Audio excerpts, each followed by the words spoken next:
વિદ્યાર્થી મિત્રો, છેલ્લા લેક્ચરમાં મોનોસેકેરાઇડ એમાં ગ્લુકોઝ ની આપણે બનાવટ તો આગળ જોયેલી જ. ત્યારબાદ ગ્લુકોઝના બે બંધારણ, એક મુક્તને સમર્થન કરતી કેટલીક પ્રક્રિયાઓ જોઈ. એ ખાસ યાદ રાખવાની છે એમસીક્યુ માટે પણ. અમુક પ્રક્રિયાઓમાં ક્યાંક ને ક્યાંક બેલેન્સ નથી, ટેક્સ્ટબુકમાં આપેલું છે. એક બે વિદ્યાર્થીઓએ સારો પ્રશ્ન પૂછેલો, તો જે પેન્ટા એસિટેટ મળે છે, એસિટિક એનહાઇડ્રાઇડ, એમાં ટેક્સ્ટબુકમાં એસિટિક એનહાઇડ્રાઇડ જે છે CH3CO2 એના 5 મોલ કરી દેજો. અને જમણી બાજુ જે નિપજ મળે છે ગ્લુકોઝ પેન્ટા એસિટેટ, એની સાથે 5 મોલ એસિટિક એસિડના છૂટા પડે છે. જો આ રીતે લખશો તો આખી પ્રક્રિયા બેલેન્સમાં થઈ જશે. બરાબર. ત્યારબાદ અમુક પ્રક્રિયાઓ મુક્ત શૃંખલા બંધારણને સમર્થન કરતી નથી. તો એ કઈ કઈ પ્રક્રિયાઓ છે એ પણ તમને ખબર હોવી જોઈએ. અને એમાં આલ્ફા અને બીટા ગ્લુકોઝનો અસ્તિત્વ પણ આપણી સમક્ષ આવી ગયું. હવે આલ્ફા અને બીટા છે એના ઉપરથી ગ્લુકોઝનું ચક્રીય બંધારણ અસ્તિત્વમાં આવ્યો. અને એમાં 6 માંથી કયા કાર્બન જોડાયેલા હોય એની પણ આપણે વાત કરી. ગ્લુકોઝની અંદર પહેલા નંબરનો કાર્બન અને 5મા નંબરનો કાર્બન O થી જોડાય છે. બરાબર. અને 5મા નંબર ઉપર જે OH સમૂહ હતો એમાંથી હાઇડ્રોજન ઉપર શિફ્ટ થાય છે પહેલા કાર્બન સાથે. અને ત્યાં એ કાર્બનના બે ભાગ પડે છે, એનોમેરિક કાર્બન. એમાં એકમાં OH જમણી બાજુ હોય અને એકમાં ડાબી બાજુ હોય. એ આપણે જોયું હતું. જમણી બાજુ લખો તો આલ્ફા, ડાબી બાજુ લખો તો બીટા, ફિશર પ્રક્ષેપ સૂત્રના આધારે. અને આ રીતે ગ્લુકોઝના બે સ્વરૂપ મેં તમને કીધેલા, આલ્ફા અને બીટા. ત્યારબાદ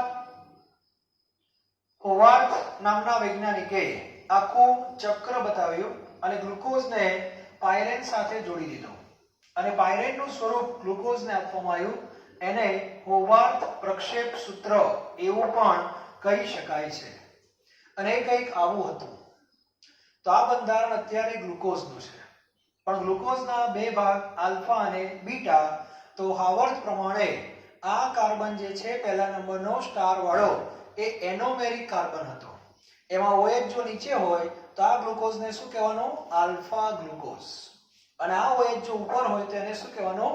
બીટા ગ્લુકોઝ. બાકીના જે કંઈ છે તમારે યાદ રાખવાના છે. બરાબર. તો આ રીતે મગજની અંદર આલ્ફા ગ્લુકોઝ ક્લિયર હોવું જોઈએ. આલ્ફા યાદ રાખશો એટલે બીટા ઓટોમેટિક આવડી જશે. છેલ્લે મેં વાત કરી હતી. ત્યારબાદ ફ્રુક્ટોઝ.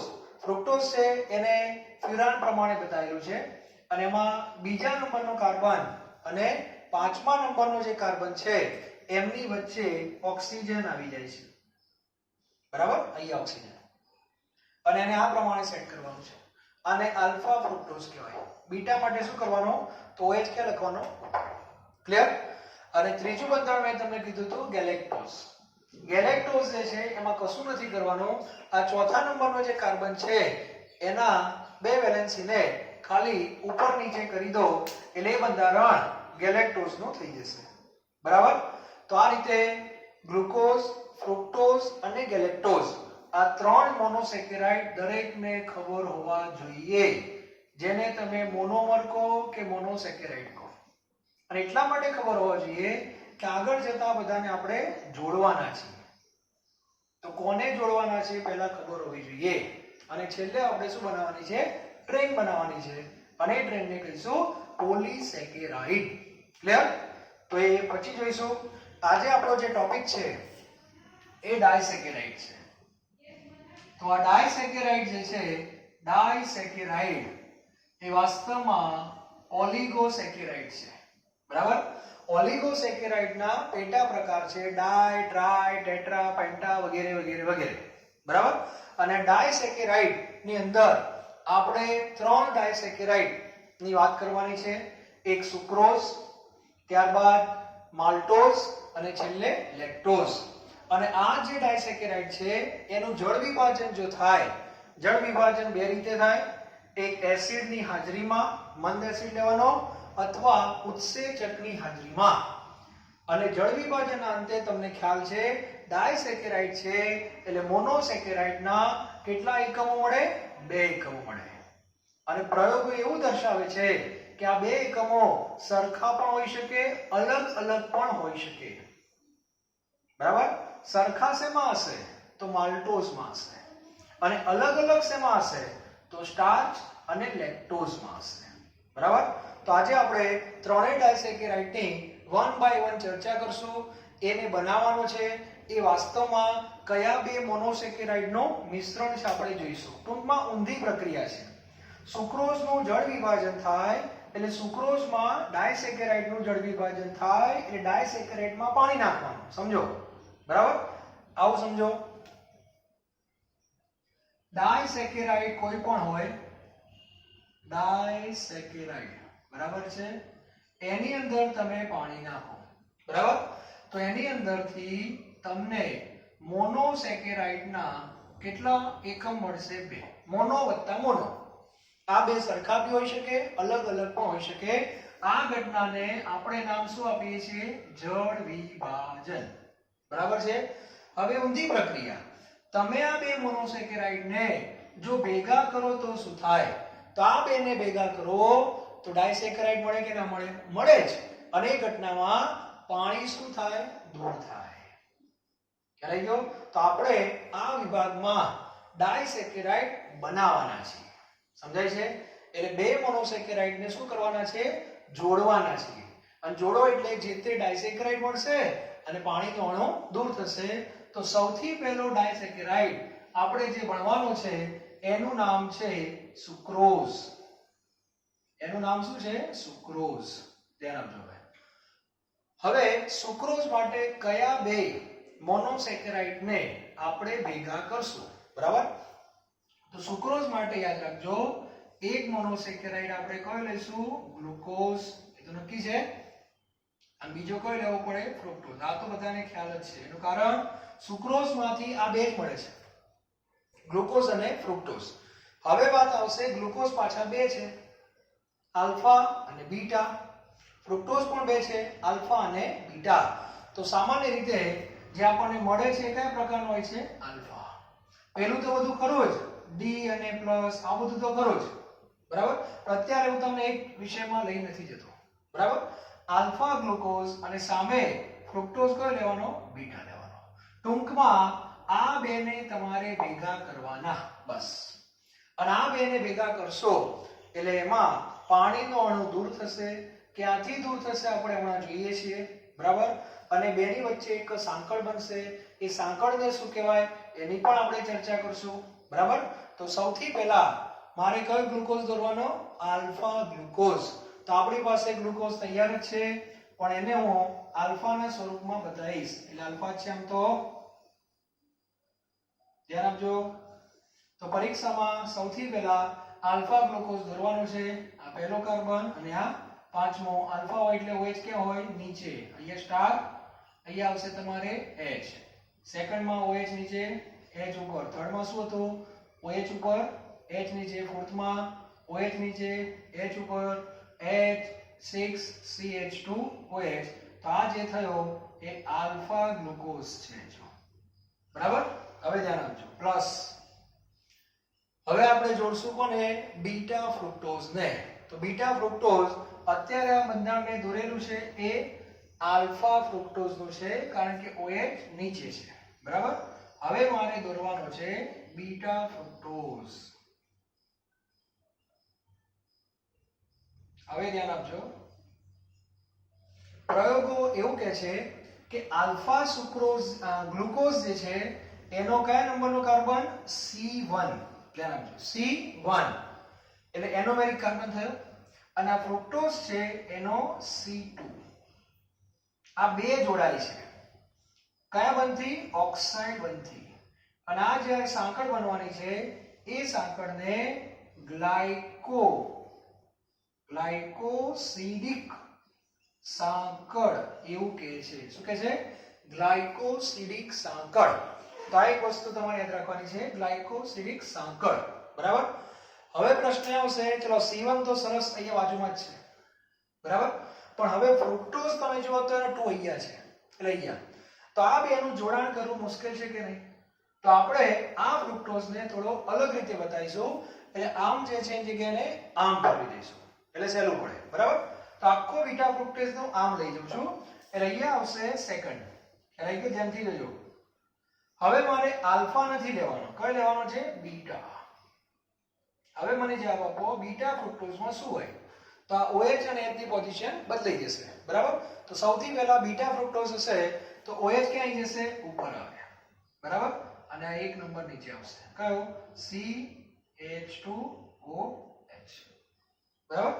ચલો 1 2, હવે 3 ક્યાં આવશે? 3.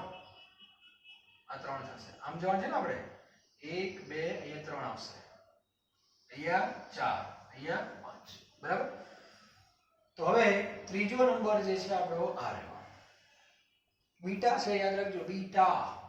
તો બીટા છે તો શું કરશું? બાકીનું બધું તેમને એમ જ હોય. ચલો તો 3 નંબર કેમ હતો? OH અહીંયા, H નીચે, 4 OH નીચે જ છે, H ઉપર, 5 H અહીંયા અને 6 અહીંયા, CH2OH. આવું થાય. આદર્શ રીતે આ રીતે થવું જોઈએ. જૂની બુકમાં આમ હતું. હવે નવી બુકમાં જે NCERT ની બુક છે એની અંદર એ લોકોએ આ જે વસ્તુ છે એને ઉપર લખી નાખી છે. સમજાય છે? એટલે આપણે હોવું આ રીતે જોઈએ, આને આમ ફેરવી નાખો તો. બરાબર.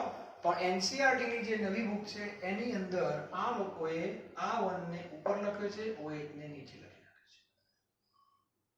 શું લોજિક છે ખ્યાલ નથી, પણ એવું કદાચ હોઈ શકે કન્ટિન્યુટી, ધારો કે 1 પછી 2 પછી 3 નીચે આવે છે, એટલે આમ હોય કદાચ 1 2 3 4 5 6 આમ એવું બની શકે. બરાબર.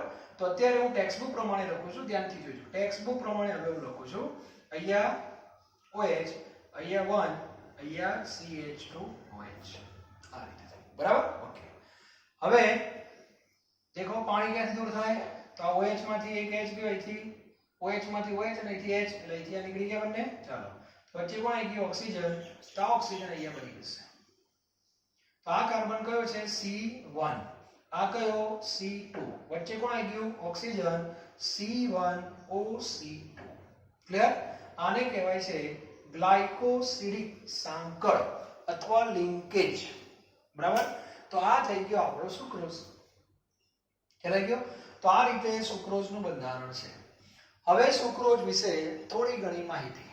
બરાબર. સૌથી પહેલા જે સુક્રોઝ છે એને સુક્રોઝને સુક્રોઝ જે છે એને રિડ્યુસિંગ અને નોન રિડ્યુસિંગ, આવા બે શબ્દો મેં તમને આગળ કદાચ કહેલા. બરાબર. તો સુક્રોઝને નોન રિડ્યુસિંગ શર્કરા કહેવાય છે. યાદ રાખજો, કેવી? નોન રિડ્યુસિંગ શર્કરા એવું કહેવામાં આવે છે. એટલા માટે કે આ બંને જે જોઈન્ટ થાય છે એમાં બંનેના જે એનોમેરિક કાર્બન હતા, બંનેના એનોમેરિક કાર્બન સાથે જોડાયેલ OH જે છે એ જળ વિભાજનની પ્રક્રિયામાં વપરાઈ ગયા. આવું તમે સમજી લો. એટલે હવે એમની પાસે ફ્રી OH નથી. આલ્ડીહાઇડ, કીટોન જે ગણાય ફ્રી કોઈ છે નહીં. બરાબર. જે એનોમેરિક કાર્બન સાથે જોડાયેલા હોવા જોઈએ, અને એટલા માટે એને નોન રિડ્યુસિંગ શર્કરા કહે છે. બરાબર. ત્યારબાદ બીજો એક મુદ્દો છે સુક્રોઝ જે છે. ધ્યાન આપજો, સુક્રોઝ. આ જે સુક્રોઝ છે એને તમે પાણીમાં નાખી દો. પાણીમાં નાખીને શું બનાવી દેવાનું? દ્રાવણ. આ દ્રાવણને કઈ ટ્યુબમાં મૂકવાનું? પોલરીમીટરની ટ્યુબમાં મૂકવાનું. બરાબર. તો સુક્રોઝ એ પ્રકાશ ક્રિયાશીલ છે અને એ તમને શું આપશે? ડેક્સ્ટ્રો આપશે. શું આપશે? ડેક્સ્ટ્રો સંઘટક આપે છે. ટૂંકમાં સુક્રોઝ એ ડેક્સ્ટ્રો છે. ધ્યાન રાખજો. બરાબર. હવે વાત આવે છે આ સુક્રોઝનો શું કરવાનું, જળ વિભાજન. સુક્રોઝનું જળ વિભાજન. જળ વિભાજન કરવાથી આપણને શું મળે છે, તો હમણાં વાત કરી ગ્લુકોઝ અને ફ્રુક્ટોઝ મળે છે. પણ આ બંનેનું શું મળે, મિશ્રણ મળે છે. બરાબર.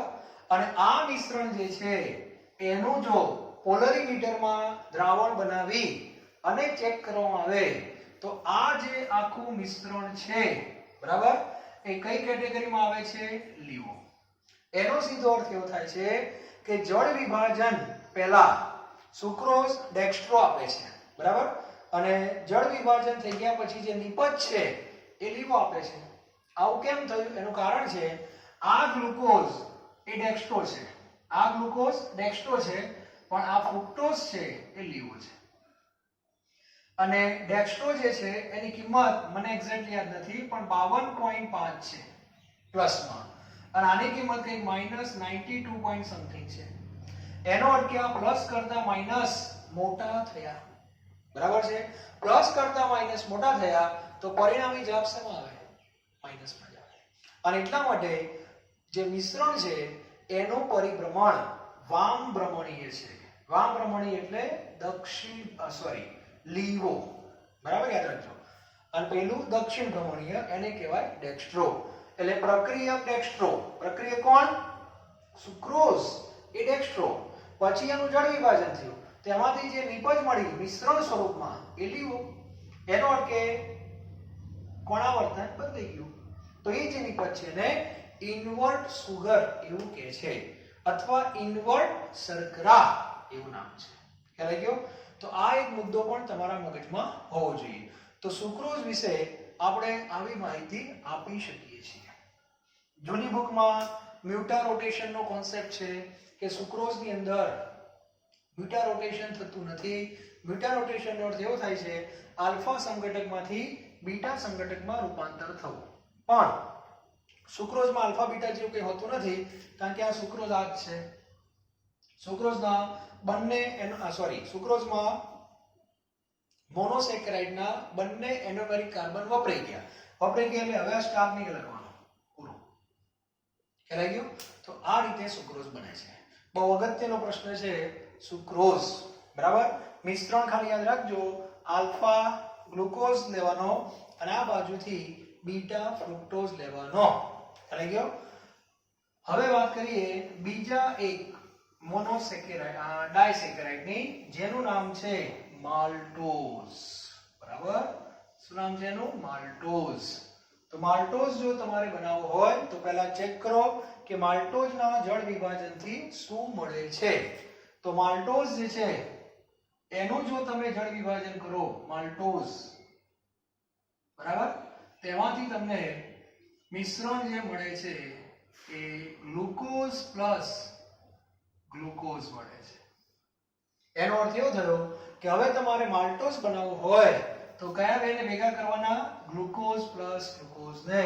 તો આ ગ્લુકોઝ કયો લેવાનો, આલ્ફા, અને આ પણ કયો લેવાનો, આલ્ફા. બે આલ્ફા ગ્લુકોઝ ને ભેગા કરી દેવાના. તો કઈ રીતે ભેગા કરશો, તો હમણાં જેમ બે ભેગા કર્યા હતા એ જ રીતે, બરાબર છે.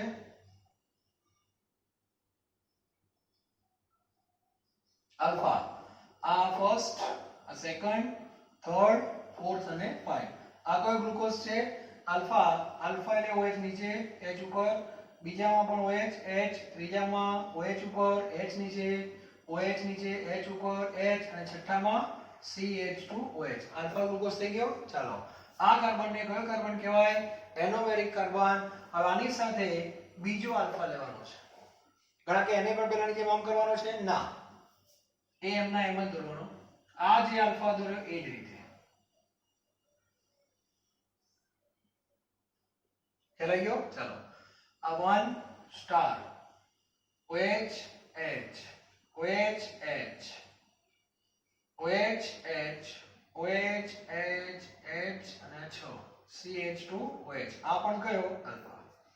હવે આની અંદર જ્યારે એનું જોડાણ થાય છે ત્યારે આનો C1 યુઝ થાય છે, અને આનો C1 નહીં, C4 યુઝ થાય છે વચ્ચે વળી. એનો અર્થ કે આ C4, બરાબર, ક્લિયર.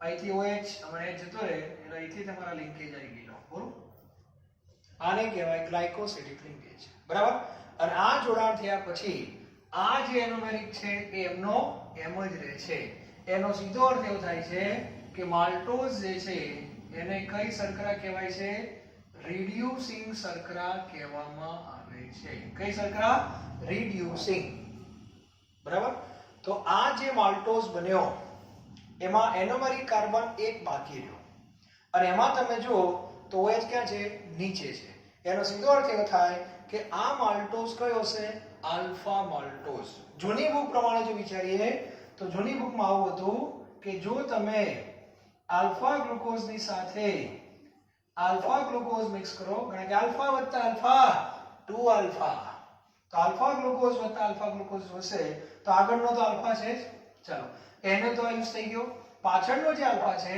એની અંદર આ બાકી રહી ગયો જો આનો યુઝ ના થયો એટલે સ્ટાર આવી ગયો એમને સ્ટાર એમનો એમ બે સ્ટારમાંથી એક સ્ટાર ગયો પણ એક તો વધ્યો ને આ ગયો જે બંધમાં વપરાઈ જાય એનોમેરિક કાર્બન એનો સ્ટાર ગયો સુક્રોઝમાં શું થયું બંનેના સ્ટાર વપરાઈ ગયા C1 અને C2 ફ્રુક્ટોઝ હા આ બંને ગ્લુકોઝ છે આનો C1 યુઝ થયો પણ બીજાનો C4 યુઝ થાય છે એનો ક્યાં બાકી રહ્યો કે ના રહ્યો એટલા માટે આ માલ્ટોઝ જે બનશે એ કયો બનશે આલ્ફા એનું કારણ આ OH નીચે છે તો આ માલ્ટોઝ ને શું કહેવાય આલ્ફા માલ્ટોઝ ટેક્સ્ટ બુકમાં આવું કઈ છે નહીં એટલે તમે થોડું ક્યાંક લખતા રહેજો કે જૂની બુક હાથમાં આવી ગઈ તો માલ્ટોઝ એમાં બે બતાવેલા છે આલ્ફા માલ્ટોઝ અને બીટા માલ્ટોઝ બરાબર ઘણા કે બીટા કેવો હોય કશું નહીં આલ્ફા ગ્લુકોઝ એમને એમ લેવાનો બરાબર અને આ પાછળ જે આલ્ફા ગ્લુકોઝ છે એની જગ્યાએ બીટા ગ્લુકોઝ લઈ લેવાનો બીટા ગ્લુકોઝ તમે લેશો તો આ જે OH ક્યાં આવી જશે ઉપર આવી જશે આ બધું એમને બરાબર તો એ જે માલ્ટોઝ બનશે એમાં પણ એનોમેરિક બાકી જ રહેવાનો પણ એમાં OH ક્યાં હોય ઉપર હોય એટલા માટે એ માલ્ટોઝને બીટા માલ્ટોઝ કહેવાય ક્લિયર તો જૂની બુક ક્યાંક હશે એમાં આવું ક્યાંક તમને જોવા મળશે સુક્રોઝમાં આવા બે ભાગ નથી સુક્રોઝ એક જ છે પણ માલ્ટોઝ બે છે એટલે જૂની બુકમાં એવું હતું કે માલ્ટોઝમાં મ્યુટા રોટેશન થાય મ્યુટાનો અર્થ એવો થાય આલ્ફામાંથી બીટા બીટામાંથી આલ્ફા સુક્રોઝમાં એવું ના થાય જેમાં આલ્ફા બીટા હોય ને એ બધામાં મ્યુટા રોટેશન થાય મ્યુટા રોટેશન એટલે એક એનોમેરિક સંઘટકનો બીજા એનોમેરિક સંઘટકમાં યોગ્ય પરિસ્થિતિમાં રૂપાંતર થવું ક્લિયર ઓકે ત્યારબાદ ત્રીજો એક ડાયસેકેરાઇડ જેને લેક્ટોઝ કહેવાય છે લેક્ટોઝ બરાબર આ યાદ રાખી લેજો ખાસ ક્યાંક લખી લેજો બરાબર હવે વાત કરીએ આપણે લેક્ટોઝની લેક્ટોઝ કઈ રીતે બને બરાબર તો લેક્ટોઝ નું જળ વિભાજન કરો ત્યારે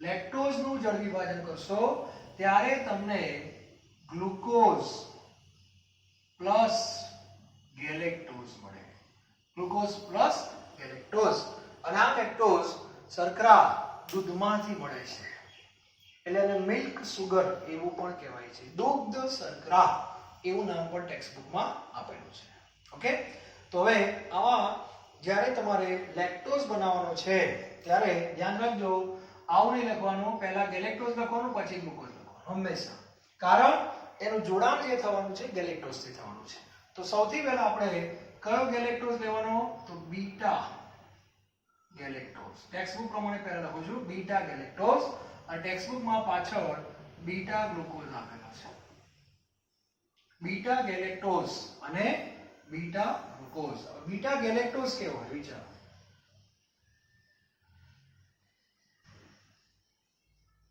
બરાબર આ ફર્સ્ટ હવે મેં તમને એવું કહેલું યાદ હોય તો આ બીટા જ લેવાનો છે આપણે તો બીટા ગેલેક્ટોઝ એમાંથી બને બીટા ગ્લુકોઝમાંથી બને તો આ ગ્લુકોઝ કયો છે મેં ધોર્યો આ તો આલ્ફા છે તો બીટા કેવો હશે આ OH ઉપર ખાલી બસ બરાબર એટલે OH ઉપર H નીચે બીટામાં એટલો ફેરફાર પછી OH H H OH ચાલો પછી આને ગેલેક્ટોઝમાં ફેરવવું હોય તો મેં કીધું ચોથા નંબરે ફેરફાર કરી દેવાનો તો આ ફોર્થ નંબર છે એમાં OH ઉપર આવી જાય H નીચે આવી જાય 5 ઉપર તો H જ છે અને 6 ઉપર CH2H તો આ બંધારણ જે મેં આપ્યું એને બીટા ગેલેક્ટોઝ કહેવાય છે. બીટા ગેલેક્ટોઝ અને આની સાથે લેવાનું છે બીટા ગ્લુકોઝ. બીટા ગ્લુકોઝ એટલે પાછો આપણે પાયરેટના ફોર્મમાં જતો રહેવાનો. આ પાયરેટ. ચાલો ફર્સ્ટ, સેકન્ડ, થર્ડ, ફોર્થ અને ફિફ્થ. શું લેવાનું છે? Beta glucose. Yes, beta glucose. યાદ રાખજો. તો OH ક્યાં આવશે? ઉપર, H નીચે. બાકી બધું એમને એમ. આ ચોથો નંબર એટલે ગ્લુકોઝ છે એટલે OH નીચે આવે, H ઉપર, આ H, આ 6 CH2OH. ખ્યાલ આવી ગયો? હવે આનો C1 યુઝ થાય છે, C1. બાજુવાળાનો C4 યુઝ થાય છે. એટલે આ યુઝ થાય છે. આ OH ઉપર, આ નીચે છે એટલે લિંકેજ આ ટાઈપનું થવું થશે આમ. આ રીતે થશે. બરાબર? આને કહેવાય ગ્લાયકોસિડિક લિંકેજ. સિમ્પલ જ છે. ચલો આમાં પણ તમે ધ્યાનથી જુઓ. આ સ્ટાર એમને એમ રહ્યો કે નહીં? આ સ્ટાર ગયો. જે એનોમેરિક કાર્બન સાંકળમાં વપરાય એનોમેરિક કાર્બનનું અસ્તિત્વ જતું રહ્યું. પણ આ માલ્ટોઝની લેક્ટોઝમાં આ બાકી રહે કે ના રહે? ચલો તો આ જે બંધારણ છે લેક્ટોઝનું કે હવે આ કોનું સમવાનું નથી. હવે આ ડાય થઈ ગયો. બરાબર?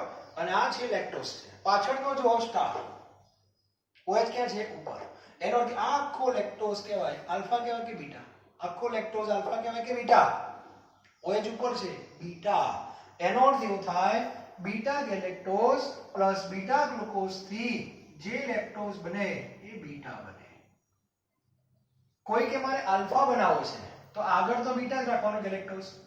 આ ભલે ને એમને એમ લખો પણ આ શું કરી દેવાનો? આલ્ફા કરી દેવાનો. એ પાછળ તમે આલ્ફા કરી દેશો એટલે આ ભાગ ઉપર જતો રહે, આલ્ફા થઈ ગયો.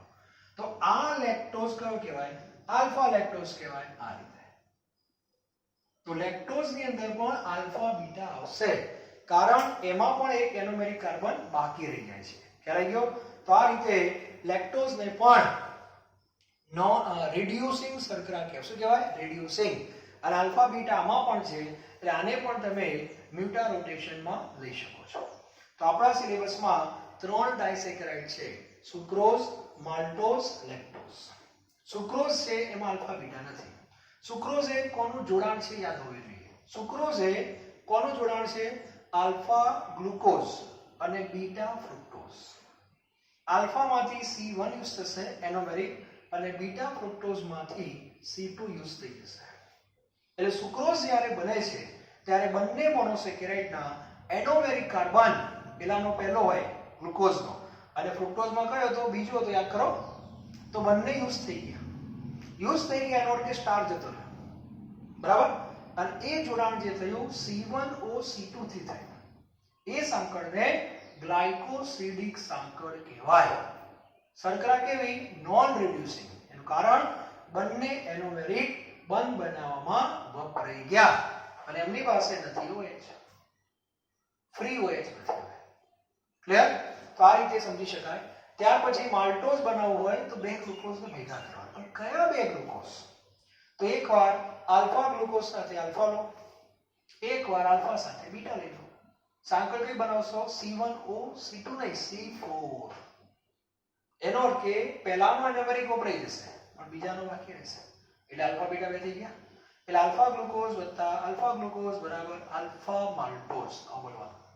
કોઈ કે વાર બીટા બનાવો છે તો આલ્ફા ગ્લુકોઝ એમના એમ પાછળ શું કરતો? બીટા ગ્લુકોઝ કરતો. તો એ બીટા માલ્ટોઝ થઈ જશે. લેક્ટોઝ બનાવો છે તો આગળ ગેલેક્ટોઝ રાખો, પાછળ ગ્લુકોઝ રાખો.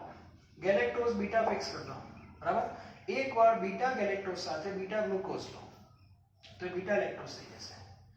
બીટા ગેલેક્ટોઝ સાથે આલ્ફા ગ્લુકોઝ લો તો એ આલ્ફા લેક્ટોઝ થઈ જશે. આ રીતે સમજવાનું છે.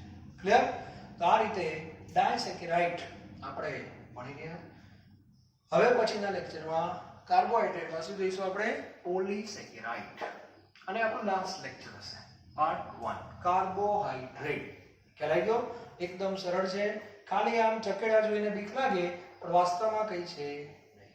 હિન્ટ મળવી જોઈએ બસ. ઓકે? તો આજનું લેક્ચર અહીંયા પૂરું કરું છું. Thank you very very much.